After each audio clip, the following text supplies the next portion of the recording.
বর্তমানে জামায়াতে ইসলামী বাংলাদেশের জনপ্রিয় 5 নেতাকে দেখে নিন। নাম্বার 5, আমির হামজা। জামায়াত ইসলামের একদম তৃণমূল পর্যায়ের মূল ভরসা বলা চলে জনপ্রিয় ইসলামিক বক্তা আমির হামজাকে। এই জন্য সংগঠনটি তাকে আসন্ন জাতীয় নির্বাচনে কুষ্টিয়া 3 আসন থেকে প্রার্থিতা ঘোষণা করে। নাম্বার 4, মিয়া গোলাম পরোয়ার। জামাতে ইসলামের সেক্রেটারি জেনারেল অধ্যক্ষ মিয়া গোলাম পরোয়ার সাবেক এই সংসদ সদস্যের স্পষ্ট স্বভাব খুলনার মানুষের কাছে তাকে আস্থার প্রতীকে পরিণত করেছে।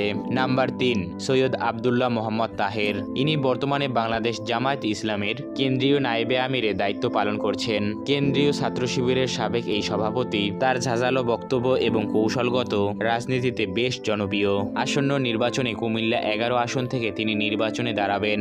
নাম্বার 2, শফিকুল ইসলাম মাসুদ। বাংলাদেশ ইসলামী ছাত্র শিবিরের সাবেক সভাপতি শফিকুল ইসলাম মাসুদ।